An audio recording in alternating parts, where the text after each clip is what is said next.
नमस्कार, मी कीर्ती गायकवाड. स्वागत आहे आपलं आय न्यूज 28 मध्ये. चला तर मग जाणून घेऊयात महाराष्ट्रातल्या ताज्या घडामोडी. डहाणू येथे भारतीय जनता पार्टी यांची अर्थसंकल्पाची पत्रकार परिषद. मोदीजींच्या नेतृत्वातील तिसऱ्या पर्वामधील पहिला अर्थसंकल्प मांडण्यात आला आणि हाच अर्थसंकल्प सर्वसामान्य लोकांपर्यंत पोहोचण्याच्या उद्देशाने डहाणू येथे पर्लाईन हॉटेलमध्ये केंद्रीय अर्थसंकल्पावर विस्तृतपणे विश्लेषण देण्यासाठी व अर्थसंकल्प बाबतीत चर्चा करण्यासाठी या विषयातील अभ्यासक प्रतीकजी करपे हे भाजपा महाराष्ट्र प्रदेशातून डहाणू येथे येत असताना मुंबई अहमदाबाद महामार्गातील ट्रॅफिक जाममुळे येणे शक्य झाले नाही, म्हणून पालघर जिल्ह्याचे माननीय खासदार डॉक्टर हेमंत सवरा यांनी पत्रकार परिषदेमध्ये सर्व योजना व त्या संदर्भात असलेल्या अर्थसंकल्पीय घटकांची माहिती दिली. या दरम्यान पत्रकारांनी अनेक प्रश्न विचारले व त्यांचे डॉक्टर सवरा यांनी समाधानकारक उत्तर दिले. तसेच यानंतर पत्रकार परिषद तसेच प्रसिद्धी प्रमुख पुंडलिक भानुशाली यांनी पत्रकार परिषद संपूर्ण झाल्याचे जाहीर केले. यावेळी भारतीय जनता पार्टीचे जिल्हा अध्यक्ष भरत भाई राजपूत व जिल्ह्यातील अनेक मान्यवर पदाधिकारी व कार्यकर्ते उपस्थित होते. रिपोर्ट इंडिया न्यूज 28 साठी रहीम कुरेशी, डहाणू विधानसभा मतदारसंघाचे रिपोर्ट. 1000 रुपये प्रत्येकी त्याचा लाभ होऊ शकतो आणि साधारणतः याच्यासाठी 46,000 कोटी हे राखून ठेवलेले आहेत आणि त्यामुळे 31 ऑगस्टपर्यंत याची मुदत आहे आणि आपल्याला माहिती आहे की सगळीकडे खूप भरघोस असा प्रतिसाद या मुख्यमंत्री माझी लाडकी बहीण योजनेला मिळतो आहे आणि फॉर्म भरण्याचं काम अतिशय जोराने सुरू झालं आहे. शेतकऱ्यांसाठी मुख्यमंत्री बळीराजा मोफत योजना, ज्यांचे कृषी पंप आहे साधारणतः 7.5 HP पर्यंतचे जे कृषी पंप आणि त्यांचं जे बिल आहे हे माफ करण्याची घोषणा हे राज्य सरकारतर्फे झालेली आहे आणि याची साधारणतः 44 लाख शेतकऱ्यांना याचा लाभ होणार आहे. मुख्यमंत्री युवा कार्य प्रशिक्षण योजना, म्हणजे जे तरुण 12वी होतात, ग्रॅज्युएट होतात आणि त्यानंतर त्यांना त्यांच्या स्किलवर नोकरी मिळाली पाहिजे, जॉब मिळाला पाहिजे.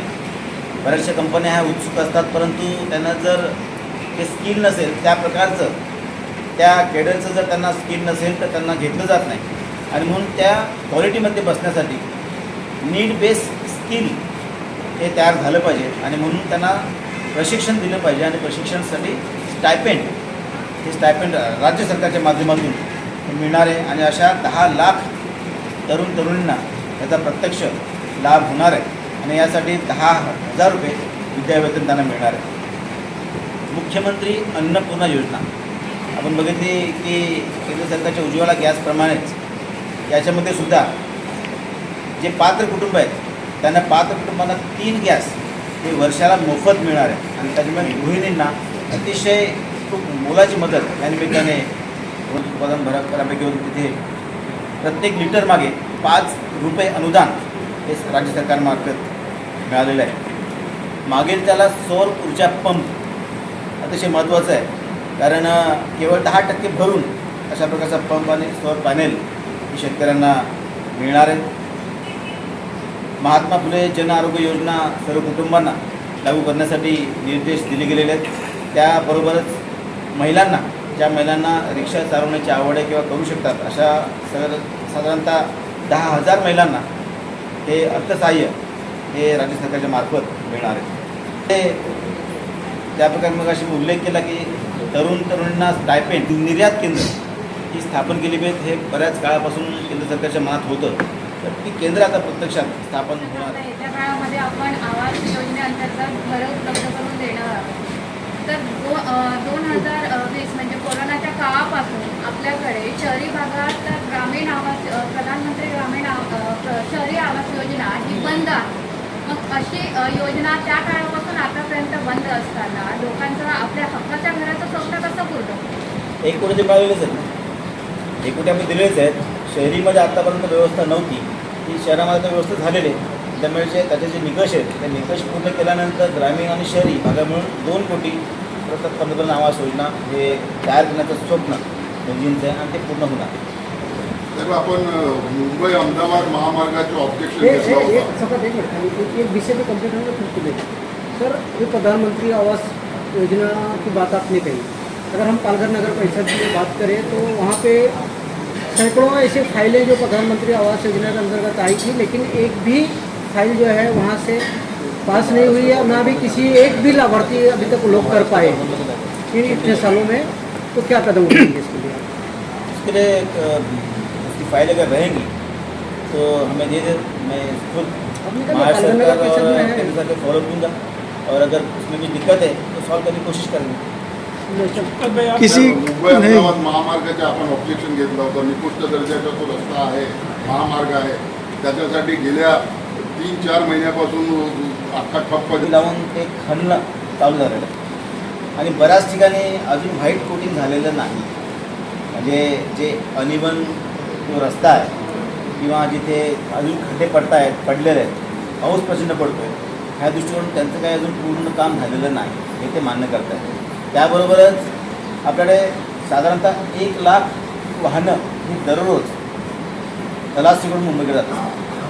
त्यामुळे प्रचंड असा लोड ह्या रस्त्यावर आहे. काम करण्याची बंधनं त्यांना आहेत. साधारणतः त्यांना फक्त एका वेळेला फक्त 5 मीटर एवढंच काम करण्याची मुभा त्यांना दिली आहे.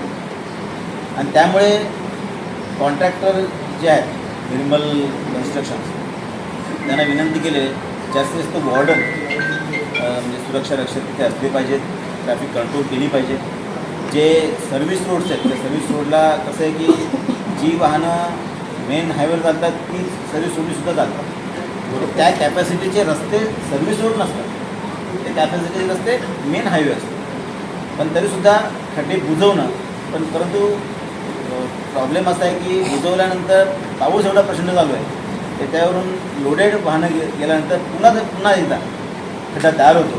त्यामुळे खड्डा तयार होणं, भरणं ही प्रोसेस चालू आहे. वॉर्डन्स कमी आहेत, ते वॉर्डन कमी भरण्यासाठी त्यांना सांगितलेलं आहे. बऱ्याच ठिकाणी इंडिकेटर्स नाही आहेत, रिफ्लेक्टर्स नाही आहेत किंवा पॅटर्न्स नाही आहेत. काही पाडे जे आहेत ते रस्त्याचे मिळालेले नाही आहेत. अनेक प्रकारे त्यामध्ये रुग्णवाहिका पोचू शकत नाही. मग असे जे लोकप्रतिनिधी आपल्या पालघर जिल्ह्यामध्ये आहेत की त्या प्रशासनाला कुठल्याही प्रकारचा जाब विचारण्यासाठी सक्षम नाही आहेत, यासाठी आपली भूमिका काय राहील? दळणवळणाच्या सुविधा ह्या प्रत्येक खेडोपाडीत झाल्या पाहिजेत, त्यामध्ये आपलं सरकार आहे. साधारणतः मागच्या काळामध्ये मोखाड्यामध्ये आणि काही ठिकाणच्या दुर्घटना झाल्या. साधारणतः आडोशी, मरकटवाडी, त्यानंतर अनकनेक्टेड रस्ते, असंपर्कित गावं, पाडे यांचा एक प्रश्न ऐरणीवर आला. आणि ह्या जर तसं आढळलं तर नक्कीच त्यासंबंधी तक्रारी केली जाईल. तर पालघर जिल्ह्यातल्या ग्रामीण भागातील लोकांनी जे जनता आहे, ग्रामीण भागातील जनतेने जवळपास 16,700 MIDC आपल्याकडे एकच आहे, तारापूर आहे. वाड्याकडे आता मला वाटतं होण्याच्या ह्याच्यात आहे. साहेब, कवडास, तलवाडा आणि विक्रमगडला 5 महिने झाले रस्त्याला, 5 महिने झालेले रस्त्याला, ते त्याची बिकट परिस्थिती आहे. आणि तसेच रस्ते आणि वाडा ते भिवंडी आणि वाडा ते मनोरची रस्त्याची बिकट परिस्थिती, याच्याबद्दल काय सांगणार? आताच लोकसभेच्या निवडणुकी अगोदर भिवंडी, वाडा, मनोर या रस्त्यासाठी साधारणतः 1100 कोटी हे PWD मार्फत माननीय आपले पालकमंत्री, मुख्यमंत्री चव्हाण साहेब यांनी मंजूर केलेलं आहे. त्याचं काम हे पावसाळ्यानंतर, कारण त्याच्यातलं 650 कोटींचं काम पहिला टप्पा हा मंजूर झालेला आहे. ते लवकरच या पावसानंतर सुरू होईल. नाही ना, परंतु 5 महिने झाले ना साहेब कशाला कामं व्हायला. कोणती? हे कवडा, तलवाडा ते विक्रमगड 5 महिने झाले ना, परत त्याच्यावर असा खर्च करणं तर कसं? ते आधी दुरुस्ती असेल, मेन दुरुस्ती हां, दुरुस्तीच आहे ना. ते दुरुस्तीच आहे. आता जर तुम्ही गेलात तर आनगावपासून सिमेंट रोड बनवणं सुरू झालेलं आहे. आनगाव, लामस ह्या ठिकाणी सिमेंटचं मेन काम 650 कोटीचं जे काम आहे त्यातला पहिला टप्पा सुरू झालेला आहे.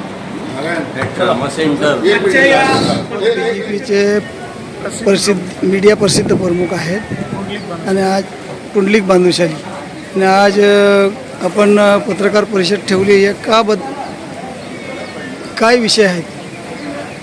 आजच्या पत्रकार परिषदेचा मुख्य विषय जो आहे तो केंद्रीय अर्थसंकल्पावर चर्चा करण्यासाठी व त्यावर विस्तृतपणे वार्तालाप करण्यासाठी अध्यक्ष भरतभाई राजपूत आणि करपे साहेब यांच्या नेतृत्वामध्ये आजची पत्रकार परिषद आयोजित केलेली आहे. पत्रकारांनी विचारलेल्या विविध प्रश्नांना समर्पक अशी उत्तरे दिली जातील आणि त्यांच्या शंकांचं निरसन केलं जाईल. धन्यवाद.